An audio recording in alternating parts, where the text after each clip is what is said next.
What's going on? It's your boy DameSmiff, and so I wanted to chat with you guys about meal prep and taking it to the next level, right? And so for me, meal prep has been a big part of my fitness journey. If you've been following me on either Instagram or here on YouTube, you know that I have been on a fitness journey for a while now. And one of the biggest things that I've had to master is meal prep. And meal prep is still kind of like something I haven't fully mastered, but it is something that once I did learn a lot of the different options out there, I wanted to share it with people, but it was something that has its own deeper level to it. Like there's people who homestead, there's people who they outsource their meal prep. There's some people who hire a chef so that every meal is fresh. So you got to find your own level, right? And so we're gonna explore one really cool way to meal prep that's not necessarily for a fitness journey, but we can learn some things from how they're prepping food. And so if you're interested in conversations like this, make sure you hit the like button. And the reason you want to do that is so that you can catch all of my new videos and also let others know what's going on and what cool videos are out there, and make sure you subscribe so you can always catch the latest videos. So let's get into it by kind of exploring a little bit of my experience with meal prep. So for me, meal prep was more of a tool to learn how to cook rather than a tool to lose weight, because I really liked food in the sense of I like trying different foods and I wanted to taste different cuisines. But there were often times where I couldn't really, learn how to make curry within like 3 days or something like that. And I couldn't really learn how to, learn how to make a beef Wellington or something like that and make it really good. Your first few times would suck. So my idea of meal prep was okay, I'm buying up groceries and then having meals planned, right? And a little bit of that would be preparing ingredients, but a lot of it was kind of preparing full on meals, right? And this is what I mean by there being levels to it, because there are some people who prefer to grow their own food, or they may even raise their own livestock and things like that. And there's a deeper connection to their meal prep in that they can kind of prep months out of times, weeks out of times, for some people even years. And so for me, once I learned that, it was like, okay, so now I have the option to, I can prep individual ingredients to where I have, let's say, flavored rice always available in my kitchen, or I could always have root vegetables or things like that always available in my kitchen. It opens up so many varieties of options when it comes time to cook or when it becomes time to prep. Now, that is just one level of it. The next level would be like cuisines. So you can have different ingredients for different cuisines available, and it goes deeper and deeper and deeper. So the idea behind what you should be looking for as you're watching this video is that what works for you, what is going to help you reach your fitness goal. And that's why it's good to always have a coach. It's why it's always good to have someone kind of walking you through a plan or a strategy and things like that, and making sure you're on some kind of program, because if you're not, you got a lot of guessing and a lot of brain power that you don't necessarily need to be using up, right? You could just skip this step. And this is kind of what I meant earlier when I meant that people kind of hire a chef, or they may outsource their meal prep, where they don't have to think about the numbers so much, that they just have to think about being consistent and eating the food, right? And so that's why you got to learn what works for you and what really gets you to your goal in an easy yet fun way, right? Because I could sit up here and tell you, yeah, you just got to eat the same amount of protein every single day from this one food or this one ingredient. And as a human, as a real person, as a normal person, you're going to get tired of that and it's going to suck. That's more like torture. So realistically, I want to try to give people more options available. And we're going to explore one here today. And it's going to be a reaction to how Hear from Insider, where they're going to basically prepare an entire airplane or an airline's full on dinner session, or I'll say it's a full day of actually cooking. But the interesting about this video is that it kind of shows you the systems that they have in place. You can already see from this video here how they have so many different like tools available, from the clothes they're wearing to this kitchen itself to the very pans they're cooking on and all this stuff. So let's just get right into it and let's see what the flip they're doing that we can learn from to help our meal prep go to the next level. Every omelet served on board Singapore Airlines economy class is cooked on this rotating table. We're producing here 7,000 omelets per day minimum. In catering facilities like this one, chefs prepare all the main dishes for nearly 20 million passengers a year. 24/7, 365 days a year. It's non-stop all the time. That's Anthony. He's in charge of the entire catering operation, and his food shopping budget is Wow, look at all those meals. So already you can tell that there's a lot of consistency here. And what I've learned from looking at different, there's a lot of restaurants and things like that that will specifically do meal prep for people looking for this thing, whether it's, a medical reason, a fitness reason, or, you just want to save money. There's a lot of consistency here, and that's the key thing. And we don't really think about it until we see it on a conveyor belt like this. Whenever you pull up to your favorite drive-through, or if you go and sit down at your favorite restaurant, they have to match a certain standard every single plate. And if they don't, the odds of you complaining or not coming back, or, not leaving a tip is increased. So the thing that they have to think about here is, along with the consistency, are the tools available for them to stay consistent. And this is something that I had to figure out and kind of work myself through, So for most people, it's not going to be easy to manage this or to master this, which is why you would, have your coach help you out. But the thing that they would have to think about is, even in this one picture here, and I do this with my other series here, Concerts Without Sound, but here we're going to take a moment to kind of break down meal prep. But if you look at the equipment they're using here, these bowls or trays here, each of these cost, and look how many they have to get. Let's say this is just one day. This is one day, and they're explaining that they have a food budget of $500 million a year. Okay. And that must include the equipment it takes to make these meals. Now, this is a more commercial setting, so I'm sure in your house, you're probably oftentimes not cooking with gloves, and if you're washing your hands, and you more than likely aren't paying for, full on personal protection equipment and stuff like that. So the thing is here is that you just need to be mindful of that. If you have a fitness goal and you want to meal prep, there is a cost that comes with it, and that cost is bigger than the cost of the chicken. Okay, there's a lot of tools that come into play that we need to think about when it comes to making these meals and making these goals attainable. Okay, like this one, chefs prepare all the main dishes for nearly 20 million passengers a year.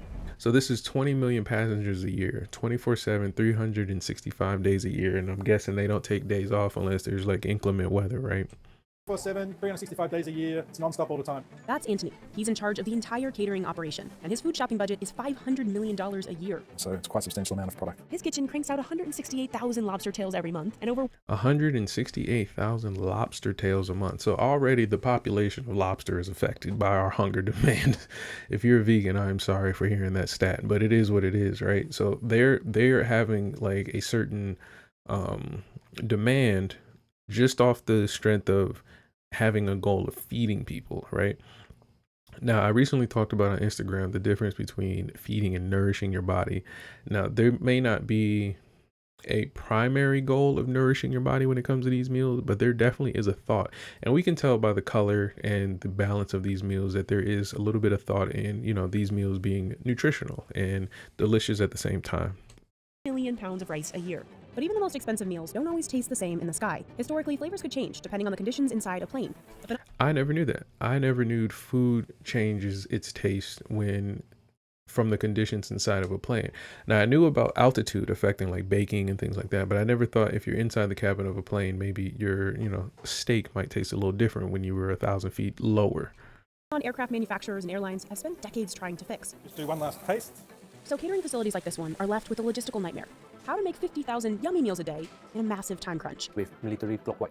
Because just like us, these meals can't miss their flight. The plane is ready, you need to be ready. So how does Singapore Airlines serve up so much food in time for takeoff? This is Singapore Airlines' biggest catering facility, located within Changi Airport. It's run by the airline's catering partner, SATS. And while SATS does make food for 45 other carriers, Singapore Airlines is by far its biggest customer. SIA, to be frank, is a very demanding customer. Anthony works with SATS to develop hundreds of new menus every year, and creating one dish can take 9 to 12 months. Wow. So they have to basically craft their menus and then I'm sure it's delicious and up to standards and things like that. But they have to actually craft their menus and work within a time restraint, and then also cook within a time restraint and serve within a time restraint. So it's like a non-stop machine that just keeps going. That's crazy. And that must mean that there's a lot of pressure again on being consistent. So again, when we think about the cost of meal prep and things like that, it goes another level. Now you got to think, all right, so am I making enough to reach my goals, right? Maybe I have to change the strategy a little bit. For them in this particular Singapore Airlines, they're not necessarily working for a fitness goal. They're conducting business, right? So it's a different level of pressure. But for you, if you have a deadline, like you're trying to get fit for the summer, you're trying to fit into certain pants or things like that, or that dress feels a little different, you got to really think about what it takes to get there. Are you going to take the very expensive quick way, or are you going to take the, methodical yet successful way? How are you going to get it done? Anthony works with SATS to develop hundreds of new menus every year, and creating one dish can take 9 to 12 months. There's different menus flying in different directions and different cuisine types, Japanese, Chinese, Singaporean, and obviously Western meals. The airline runs menus from 77 different departure cities. So if you're leaving Singapore, you'll be offered chicken and rice or a hawker soup. If you're leaving New York City, you'll get a smoked trout salad. And of course, the food changes based on where you're sitting on the plane. In first-class suites, passengers have the most options, from caviar and lobster thermidor to beef tenderloin. So yeah, and also if you pay close attention, again, when we're thinking about meal prep, these aren't like drastic meals, right? It's not like, huge casseroles or like baked goods and things like that. They're very simple. It's like a protein, maybe a vegetable and some sauce, a combination of a protein and a carb. They're very, very simple, but the execution to them is unique in that they're catering to specific cuisines or maybe designed a certain way. And even when you look at the different cuisines, you notice that they still have similarities in them. Plane. In first-class suites, passengers have the most options, from caviar and lobster thermidor to beef tenderloin. In premium economy, flyers have just a couple choices, like this nasi kerabu, because the airline cooks it in bigger batches. No matter the cabin, chefs try to include a protein, vegetable, starch, and a sauce in each dish. Exactly. Just like I was saying, there's a bit of a system to what they're thinking about, which makes this consistency easy. Now, a lot of people will struggle with this consistency because it is systematic, meaning it's not intuitive. You're not going to do it because you feel good. You're not going to do it because you're sad. You're going to do it because you have to.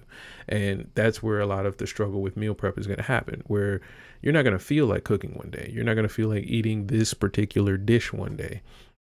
And so because of that, you have a decision to make, which could hinder the goal here. So to put it in the example of what we're reacting to, if for some reason, I don't know, they decided they were going to save money on trays and buy cheaper trays, when they started serving, the trays started to fumble and crumble in the hands of the waitress as she's serving them.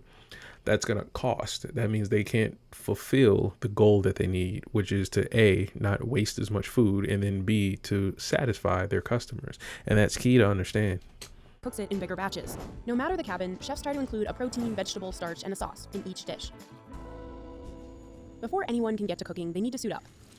They wash their hands thoroughly and step into this air shower. To remove hair, dust, and anything which may provide opportunity inside the facility for contamination.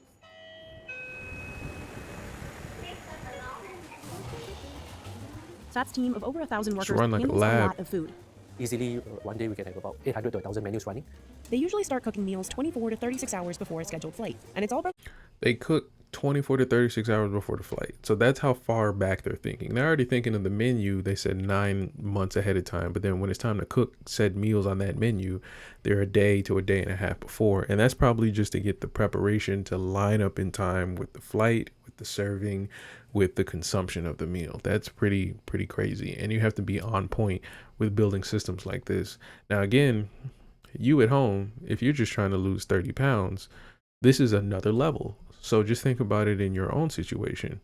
If you know you're going to work this week and you're trying to get yourself situated for losing weight or building muscle and things like that, there's certain steps that you can take that fit within your situation and your lifestyle and your budget that work just like this. It's just that you have to be consistent.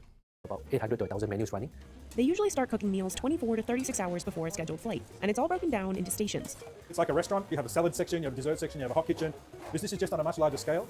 In the premium kitchen, they're grilling meat, like this filet mignon, for the first and business class. Essentially what we're doing is we're cooking the meal about 30-40%. If they cook the meat all the way through now, it would be really overcooked by the time it got onto the plane. So chefs depend on flight attendants who finish cooking it in the air. They just apply residual heat of about 150, 160 degrees in our aircraft ovens. Over in the hot kitchen, cooks handle, well, all the hot food for first, economy, and business class. Vegetables, pasta, noodles, rice noodles, hot meals, soups and sauces. This is some heavy-duty batch cooking.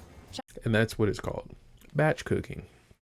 So batch cooking is actually a staple of meal prep, but again, there's levels to it. So similar to how you saw how they were cooking the steaks, they said about, I think they said 40 to 60% to nearly done, so that way they can finish it off before it's served. You can do that as well. There's a way to do that. So I've seen some people, especially on YouTube, they have where they will use Ziploc bags or maybe freezing containers, and they will cook food or partially cook food and then vacuum seal it. And then when it's ready to be eaten, all they have to do is partially cook it, so that way it actually is fresh and it's not overcooked and you're losing more nutrients. We'll talk about that in another episode, where overcooking your food actually hinders a lot of your progress when it comes to nutrition. But the batch cooking, if you look at it too, they're also considering the systems of how they're going to plate their foods. So if you have proteins and carbs and sauces and things like that all mixed up into one dish, it's hard to kind of manage what you're going to be putting on the plate. But if you have, let's say if you're using in this photo here pasta, and you're going to use a protein and then you're going to have a vegetable, if you cook them separately and store them separately, when you are building your meals later in the day or for your meal prep, you can have a little bit more control on how you're building these plates. Whereas if you built everything or cooked everything all at once together, you can't really calculate, especially if you're tracking your food, you can't really figure out what this meal is going to do for you accurately. But if you were to take all the ingredients separately, combine them, and then create the same thing in real time, then you can do that. You can do that at least with more information. In our aircraft ovens. Over in the hot kitchen, cooks handle, well, all the hot food for first, economy, and business class. Vegetables, pasta, noodles, rice noodles, hot meals, soups and sauces. This is some heavy-duty batch cooking. Chefs boil noodles in giant vats. Tomato sauce gets its own tank and is pumped out into these cooling trays from the bottom. And as with the meat, chefs aren't cooking everything all the way. So a lot of these are what we call 50-60% finished. Even vegetables. It's a little bit like a pasta. We want it to be al dente. So you can see there it has a little bit of firmness, a little bit of bite. So if we break that, we still get some snap. So as it cools, the meals will continue, or the food will continue to cook until it reaches the core temperature that we need to achieve for food safety. Every tray along the way gets a tracking label. That way, if there's any issue with food sickness on a flight, the airline can trace it back to the exact batch. We also want to maintain the integrity and the color of the leaf green. So we cook it in the hottest possible water, 100 degrees. We cook it for the shortest amount of time as possible. Once the food comes... And that's another thing too that's going to help you out. Being able to label your meal prep is going to be key to making things a lot easier. So if you can find these food labels at your local store, or you can order them online, it'll help you understand what's in your dish, and when you're tracking them, you can make them easier. And there are actually some labels you can make with a QR code that'll help in your phone app to make for easier meal tracking. But when you're putting these labels on here, it's going to help you understand, like she said, track like things like food that goes bad. But in a cooler sense, it helps you understand your menu, and like it helps you kind of craft the things that you enjoy, the things you don't like, and you can kind of move things around. So similar to having an actual restaurant in your refrigerator, you can actually customize a lot better when you have things labeled better. Trace it back to the exact batch. We also want to maintain the integrity and the color of the leaf green. So we cook it in the hottest possible water, 100 degrees. We cook it for the shortest amount of time as possible. Once the food comes off the heat, it immediately heads down this conveyor belt to the blast chiller. That stops the cooking process in its tracks. Some things, though, are totally cooked through, like these omelets on this rotating table. The eggs come pre-cracked in a liquid mixture. A pump squirts the perfect amount into each pan. Chefs stationed around the table cook, flip, fold, and stack every omelet. We're producing here 6,000-7,000 omelets per day minimum. So omelets is mostly for the economy kitchen. Once all the elements are cooked, most of the way through, they head to this room. So this is what we call casserole assembly for economy meals and also business class and some first class meals. This is where they pack all the food into the foil containers you might have seen in flight. Normally from the time they take the meal components from the fridge, within 35-45 minutes, they have to have put the meal into the tray. Anthony gives chefs photos. This is a good snapshot of one of their systems here. And I've never seen this before, but I'm gonna try to figure out what I'm looking at here. But as you can see, before we get into that, there is a lot of coordination here, a whole lot of coordination. And again, the thought behind the deliciousness of the meal is a priority, but from the scene previously, you can tell, at least even in this tray up here, that these ingredients are separated before they get to this point, just so that they can measure out and understand the logistics of creating all these meals for people. Okay. And so I'm sure there's not a lot of customization for that. And I'm sure there's not a lot of, along with customization, I guess, request for that, because it just would hinder against trying to make this system work. But if you pay close attention, like a lot of these systems that they have are very repeatable and very simple. They just are tedious about making sure they work. This is where they pack all the food into the foil containers you might have seen in flight. Normally from the time they take the meal components from the fridge, within 35-45 minutes, they have to have put the meal into the tray. Anthony gives chefs photos to show them how each dish is supposed to look. Flight attendants get a similar picture to follow for plating. Because we have around 6,500-7,000 cabin crew, and there's only one of me, I can't be every day at the training college during the cabin crew, so we do this for consistency. One by one, workers pile on starches, sauces, meats, and vegetables. Here's that pasta we saw cooking earlier. They each get And that's exactly what I was talking about. So you basically would cook the ingredients separately, have them prepared, and then as you plate them, you can combine everything to make them taste delicious. So one by one, they say workers pile on the starches, sauces, meats, and vegetables. Sauces, meats, and vegetables. That way you can control what's going on. And in a restaurant setting, even things like this scooper here, this ladle here, is actually measured. So they know how much one scoop of sauce is for each plate. They're not going in just throwing stuff on like you would see in some restaurants. They're actually considering the cost of this sauce and how much this sauce is going to affect the plate on there. Because remember, they have to pay attention to when this meal is cooked, prepared, to when the meal is actually eaten. So there's a lot of thought here. But again, there's levels to this. For you, you may not care as much, right? You may throw in an extra 100 calories of sauce because, it just looks cooler to see more sauce on the plate. Or you may have a little more pasta because there's just a little bit left. You're not using a food scale. You don't have a plan for a drink, right? There's levels to this. But that just means there's levels to how you're approaching your goal, not necessarily meal prep. Here's that pasta we saw cooking earlier. They each get a foil topper and then are carted into a holding fridge. That's where basically the packing team goes a little bit like a supermarket where you pick and mix. Chefs assemble the desserts in a different room. Today they're making floating islands, a dessert with a meringue suspended in creme anglaise. All these dishes look great on the ground, but there's one big problem. Food can taste different in the air.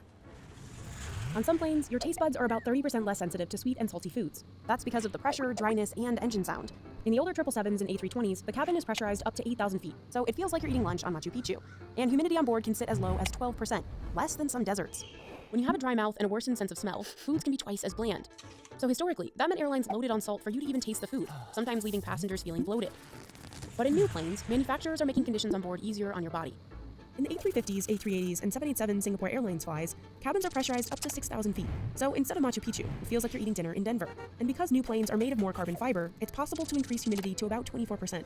When you have more moisture in the cabin space, your sinuses and your body is not dehydrating as quickly, and your taste and your palate is not as influenced. So flyers can taste a lot more these days, making it easier on chefs like Anthony. There's no additional salt, pepper, no additional salt. Anthony can use this room to simulate a pressurized cabin and test how food will taste in the sky. And to address that bloating issue, he uses ingredients like Turmeric reduces swelling in your body, inflammation, right? So you're feeling a lot more comfortable. Ginger is also for sleep and rest and relaxation. Which leaves just one more hurdle: reheating the food. Flight attendants only have small ovens to work with on board. So how do chefs make sure their food still tastes good? Well, cooking. Wow. So I let that go because I was actually learning a lot right there. But that's actually pretty interesting. But I did kind of relate that to typical meal prep, meaning that there is a kind of like a timeline between like when it's actually cooked versus when you're eating it, because the food is essentially alive. But in a sense that, let's say if you were to cook chicken breast, right? There are fats, juices, and water and salts and things like that that are moving throughout that chicken breast while it's hot in the oven, right? When you take it off or out of the heat and you place it on a plate, these juices and oils and fats and things like that, they start to settle, and they settle within the fibers of the meat. And what happens is all the flavors and things like that that you placed in the chicken while it was cooking, they start to sit in these fibers and make it taste really good. What eventually begins to happen is that these fibers dry out.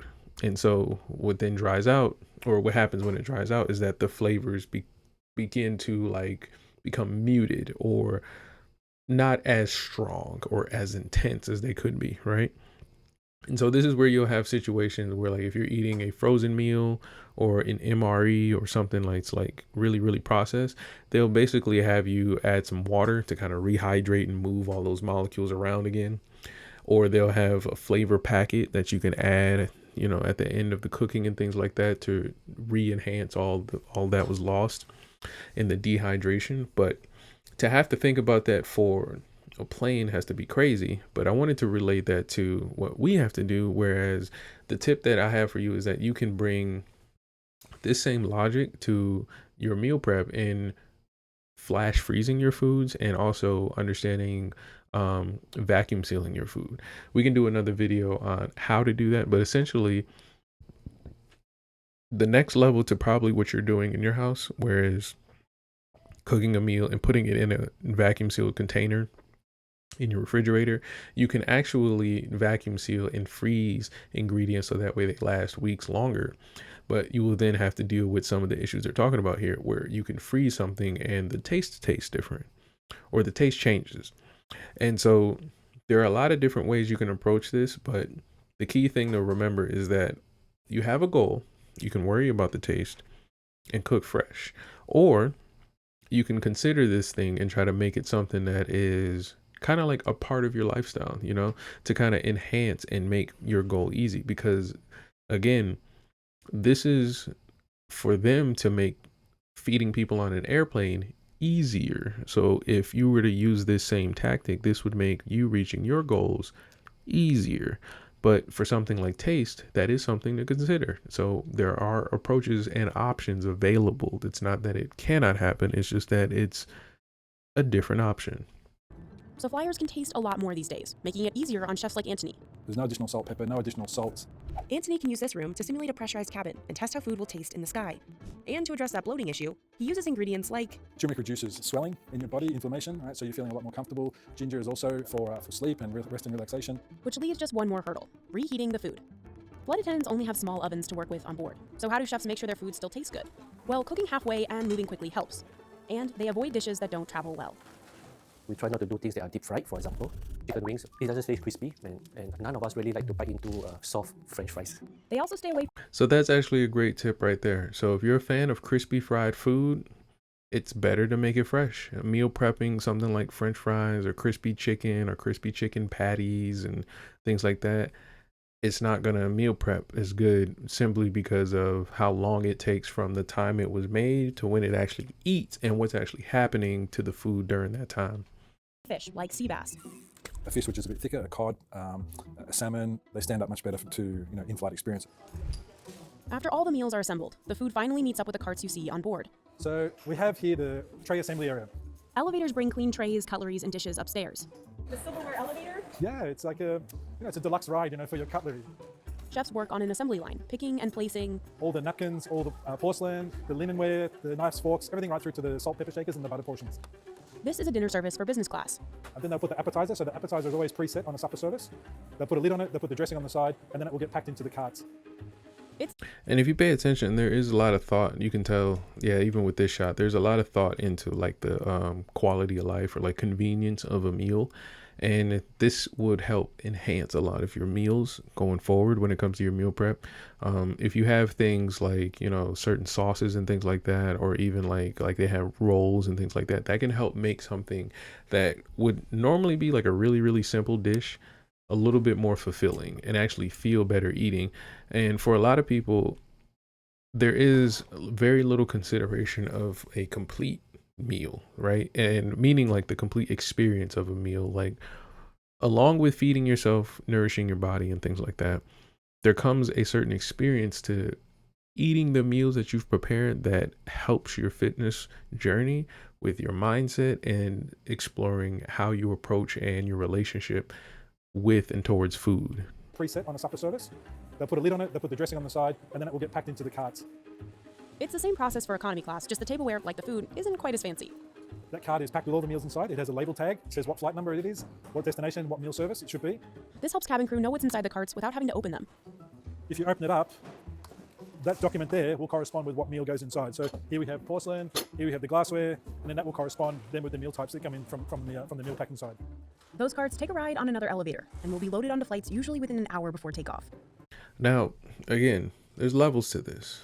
This is a crazy piece of equipment just for moving food. They're just moving food up and down and essentially equipment, right? And this was expensive. So for some people, they think, all right, I want to get on my fitness journey and I want to be fit and I want to be, gorgeous and sexy and I want to save money. Well, you might want to rethink that mindset. You might want to think about your fitness journey as an investment, because you could, instead of having this elevator, you could hire somebody to walk all this food down. But again, we're trying to do the same thing they're doing, which is just to be efficient. And so their mindset was, instead of doing what I offered, was to walk down some stairs with it, they got an elevator specifically designed for moving this food within an hour before takeoff. And again, considering the fact that they want the food to taste good, they want it to be fresh and nutritious, they're not missing any notes when it comes to any excuse people usually come up with when we're talking about meal prep. When we're talking about meal prep, you hear things like, I don't have time, food's too expensive, I can't think of what to cook. We've seen several systems in this one video that are on like extreme levels that we could use in our households and in our own rooms and dorms that can help us really reach our goals. So there's really no excuse, especially when you're seeing levels of investment like this. You just have to reverse engineer. So for most people, this elevator would be a DoorDash app, right? But if you're a person and it's still too expensive to get DoorDash, then you need to do something like grocery lists. That's all this elevator represents here, is efficiency. Just tools of efficiency. Every team along the process has to move extremely fast because all the food has to be cooked, assembled, and eaten in flight within 72 hours. So we never want to exceed 72 hours in terms of food processing. If the team goes over that time limit by just an hour, they exceed food safety requirements and can't serve those meals anymore. This meal will be on a plane tonight. Okay? So this production probably occurred yesterday. It all moves so fast because at the end of the day, they've got a flight to catch. You can't miss the plane. So yeah, that was actually a pretty awesome experience. I love checking that out. And I think pretty much what we've learned from that has been that there are levels to this, clearly, but I think with the systems that are available to us, I think we need to be open-minded with what we have and being able to use what we have to get exemplary results like what we see in here. And so part of what we're going to do next is I do want to explore a bit of Gemini, and Gemini is going to just, help us dive through a few different things. Very simple stuff. Like, I'm just going to ask it a few questions about meal prep, and then we're going to figure out how we can figure out a few systems like this. So we're going to see here, what can we ask Gemini? So let's say, Gemini, how can we make a simple meal plan for 1 week that is high in protein and nutritious? And so we can do one of two things. We can just ask this question outright and we'll have Gemini tell us, or we can have Gemini actually give us a menu. And using AI like this, again, just like that elevator we saw, those trays on those tables, those gloves, and that big old vacuum they had in the beginning before you walked into the kitchen, AI can be a tool to help us do this. So I'm going to tell it to create a menu that is simple yet exciting using the days of the week and ingredients needed for grocery shopping. Okay, and so the next thing I'm going to do is I'm going to tell it to use Canvas, and we're going to make it create the menu in real time in front of us. So it's thinking, and boom, here we go. So you can actually use this for yourself. You can, go in and make this for your family. You can make this for your fitness goals. You can put in specific things for your fitness goals. I have an entire grocery list here, or at least grocery options. And we're just gonna skim through it and see, what we can learn from this, because this might not be our exact template, but we can definitely take from this. So it says we have a high protein and nutritious weekly meal plan, and this meal plan focuses on providing ample protein and essential nutrients with simple, delicious recipes. It is designed for one person and aims to minimize food waste while keeping things interesting. So this is where you would want your coach to help you out, right? I'm using this just as, a talking point, but here is where you're going to have your coach come in and say, all right, so you weigh this much, you are this old, and you are this tall. And there's an equation that they can use to find out how many calories you need, how much protein you need to reach your fitness goals. And then it can also help them make workouts and figure out how long it would take to reach your goals. So this is where the information, essentially for you, you want to be as specific as possible and walk through this with your coach. AI alone is not going to be able to make you a perfect meal plan, but it can give you like the bare bones. But without the specifics of the expertise of a coach or a personal trainer or even your doctor or physician or something like that, you're not really going to get anything beneficial beyond this little bit of information we're about to review right here. But that's the key thing you want to focus on, is that this is just the tools that we can just, peek into a little bit of information, so that way we can go out into the real world and actually apply it. So next we're going to get into the meal plan. We're just going to kind of look at the snapshot of the meal. So on Monday for breakfast, it says a Greek yogurt parfait with berries and granola. This is a quick, high in protein, good source of fiber and antioxidants. The only thing to really worry about in that meal is it might be high in sugar and a little bit higher in carbs than you may need. But other than that, I don't see a problem with it. Lunch, large mixed greens salad with grilled chicken breasts, chickpeas, and vinaigrette. I ate salads like this all through college. Delicious. And it says why you would eat this: lean protein, lots of veggies, which means you get lots of fiber from the chickpeas and veggies. Easy money. And the key thing is the vinaigrette.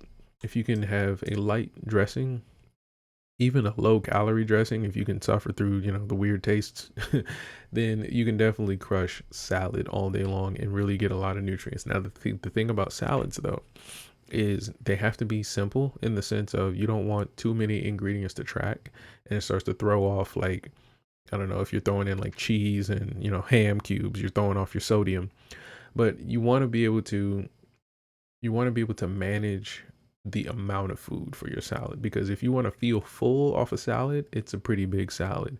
If you want to be generally meeting a goal of yours, like you just want to get high protein, you may not feel fulfilled because of how little food it would take.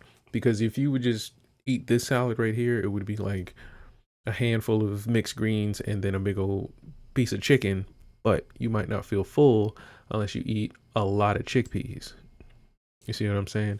So this is where usually a coach might suggest a protein shake or maybe a protein snack or something else on the side to help kind of round this meal out right here, so that way we can last until dinner. And dinner is a salmon fillet with roasted asparagus and quinoa. That sounds really good. I'm actually allergic to seafood, so let's say that's grilled chicken with roasted asparagus with quinoa, or even like a nice little pile of tofu, right? And it says why you would do this: the omega-3s from salmon, the complex carbs, and the green veggies. And pretty much it's just a roundabout, well-balanced meal. And so Gemini is good at taking the information it knows from what the foods and ingredients will do to the body, is just general information, and then making these combinations based on our general understanding of food and fitness knowledge. And so it goes into the rest of the week and it does each day going through. So you could follow this to a T and you might actually see some results. But again, without a coach and actually tracking this, you're not really going to get the best or the most accurate results for what you want. But this is a really good start for understanding the options, right? And so I want to see where it has actually some chili here. Okay, this is actually a cool option right here. So on Saturday, if you look here on Saturday, it has breakfast with scrambled eggs, slice of whole wheat toast, small orange, right? And it says you would eat this because it's hearty and satisfying to start the weekend, right? So that's great. The next thing it says leftover baked cod and green beans for lunch. So it's actually implementing leftovers from previous days. So if you go back on Friday, it says dinner on Friday was baked cod with steamed green beans and a side salad.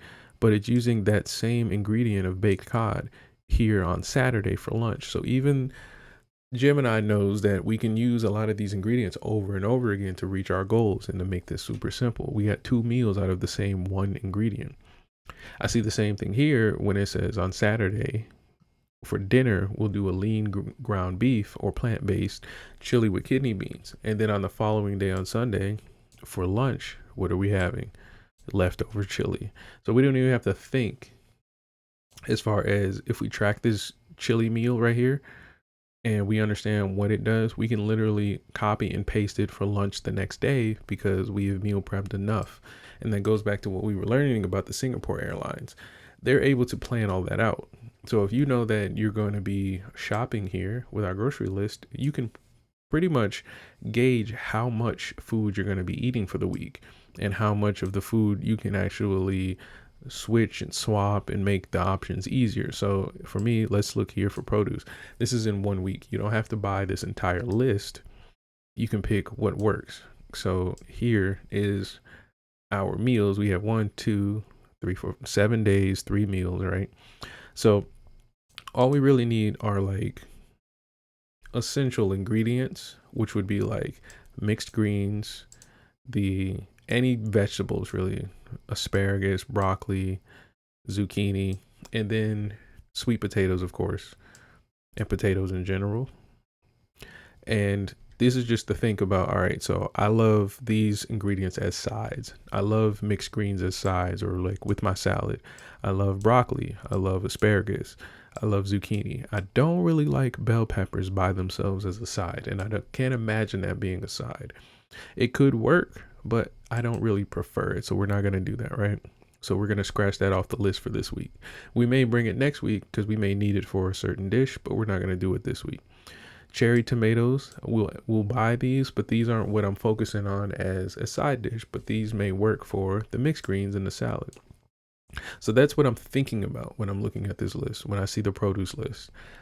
And then going down the list, onions, they're great for cooking, but not really a side dish, right?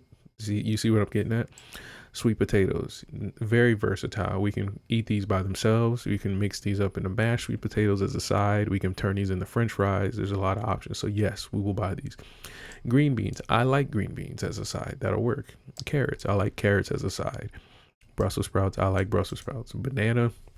It's not really a side. It's a fruit, but it's also great for a different thing. But we're not really focusing on what banana is good for right now. We're focusing on meals. So that's kind of how I would look at this grocery list. That's the mindset I would go into this. I want to build a meal. What ingredients do I need for meals? Check them off. And then move on to snacks. What do I need for snacks? Check them off. What do I need for, let's say, desserts or sweet drinks? Like if I wanted to eat, a fruit salad or something like that, what do I need for what I'd like as a fruit salad? Check that off of the list and then continue shopping, It makes it very, very, very easy instead of having to think about, what the hell am I going to do with a zucchini, onion, and sweet potato? I already know, I can think about that beforehand and then just pick what I need from this list off, right? The next thing, we can look at proteins using the same mindset. So we want to make meals. Greek yogurt as a meal. Well, we saw in the menu above on Monday for breakfast, it was a Greek yogurt parfait. So this would be on the list. Chicken breast. Chicken breast is a great protein source. I'm allergic to salmon. So remember, for leftovers like the chili on Saturday, I know I will be buying extra chicken breast because A, I'm allergic to salmon. So whatever meal on here for salmon, I'll replace with chicken breast. But I can also plan for multiple kinds of meals that call for chicken breast. You can always do that. Same with eggs. I'm not a fan of eggs, but if you were a fan of eggs, eggs are a great protein source to add on here. Lean ground turkey. Ground turkey is a good thing to eat with rice and stuff like that. So you can mix that up really good. It's perfect. Honestly, it's just a perfect protein source. I wouldn't take that off. Lentils are basically little beans, but these are really, really good because it's plant-based protein and it has some fiber in there. So what you can do and what you can think about, similar to this lean ground turkey, you can use ground turkey in certain kinds of dishes that can be combined with lentils or combined with eggs or combined with what else is on here. Yeah, that's about it. Pretty much lentils and eggs would go together with lean ground turkey, right?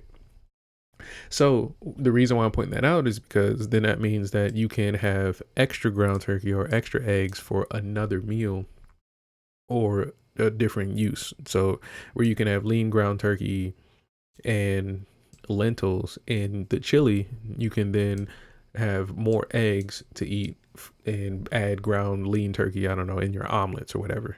So there's just a lot of options that can come out from this if you can understand how to think about these options laid in front of you. And again, you always have the go-tos of protein powder. Protein powder goes great with cottage cheese, especially if you're baking and you like to eat cottage cheese by itself with some fruit and things like that. Protein powder goes great with Greek yogurt. And so just like we did with the lean turkey and eggs, we're combining two sources of protein, which opens up even more options and availability. And so this is kind of how you want to be able to look at your options for meal prep and how to take it to the next level, because many people, they're going to look at meal prep as like, oh, I can just put food in a box and eat it when it's ready. It's like, well, there's a little bit more to that, just a tiny little bit more that you should think about. And lastly, they talk about grains and legumes and pantry staples and things like that. And so stuff like granola, quinoa, brown rice, whole wheat bread, whole wheat crackers, chickpeas, and stuff like that. These can all be interchangeable, but they have different purposes. So like granola is kind of more of a sweet breakfasty treat. So you wouldn't necessarily eat that with, ground beef, but it's kind of obvious when you read the packaging. Something like quinoa can actually be very interchangeable for something like rice. So if you don't want to eat rice, or if rice is not really good for your palate, maybe insulin and things like that, quinoa is sometimes another option. You can do that as well.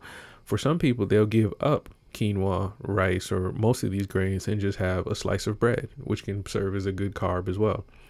So when you're thinking about carbs as well, don't think of them as like they're just going to make me gain weight or hold water. Carbs are actually an energy source. So there's ways that you can balance your meals as you're building them for your meal prep to have them actually make sense for your goals, and not, when you eat your pasta or your chili, it's not overpowering and you feel sluggish during the day. And then next, of course, beans. Beans are actually high in fiber. They're not a protein source, but they are high in fiber and play a good role for building protein blocks. So that's kind of why there was a lot of confusion with protein in beans. But the key thing to remember is that these are options.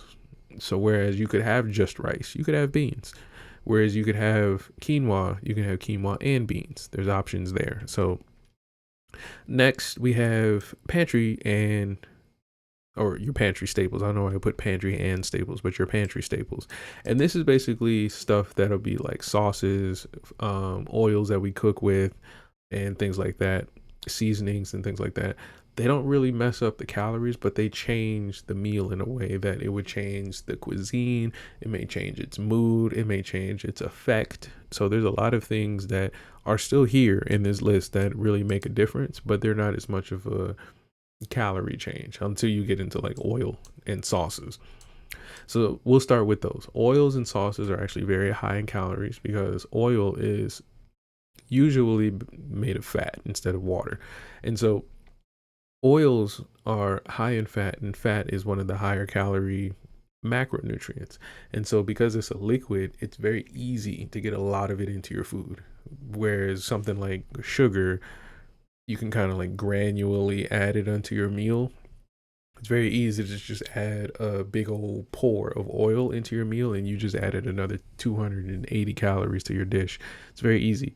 Now, the reason that's important to understand is because there are just some dishes that just call for more oil. Now, you can choose for lower calorie oils, but you will be sacrificing in other things like flavor or even how you have to prepare the meal. But that's up to you. For me personally, I prefer to just eat meals as they are and just portion them out, and try to make sure, similar to what we're talking about with the Singapore Airlines, is that understanding that each ingredient is always, represented or respected in the dish. You don't ever want to have like a casserole where it's full of cheese and cream and you don't know how much cheese and cream is in the casserole. That's not really going to help you with your goal. It's actually going to make it difficult. Other things like sauces are going to be important to be mindful of, because things like sugar-free sauces or sauces that are cream-based or milk-based, they're going to be varying or very different when it comes to how many calories are in a serving.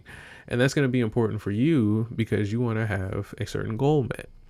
And so if you're making a salad and your salad is built perfectly, but then you pour 300 calories of ranch on top, you've now changed the entire dynamic of what you're about to put into your meal tracking app, and your coach might have a word with you. So those are the key things you want to remember with sauces. And some sauces are higher in fat or sodium or even sugar than others too. And the lighter things on here are things like toppings, right? So like toppings and seasonings like tomatoes and chia seeds and spices, they're not really going to affect how many calories you're eating, but it's going to change how the meal affects your body. So like if you're having garlic and onion powder, they might add a little bloating, whereas you can add turmeric where it cuts back on inflammation, and things like ginger and stuff like that. So there's a lot of different things that you could think about. But I think that's all we can really cover today. And I think if you guys love this conversation, you're going to let me know. And you know how I know you're going to let me know? You're going to hit that like button. And so this was Eat Better Today with DameSmiff, your boy. And we're going to explore more of these topics in the future. And make sure you let me know in the comments, what are some of the meals that you love to meal prep? What are some things you want to meal prep? And what level do you think you're on? Is there another level you think you can get to? Let me know. But I'm out, y'all. Peace.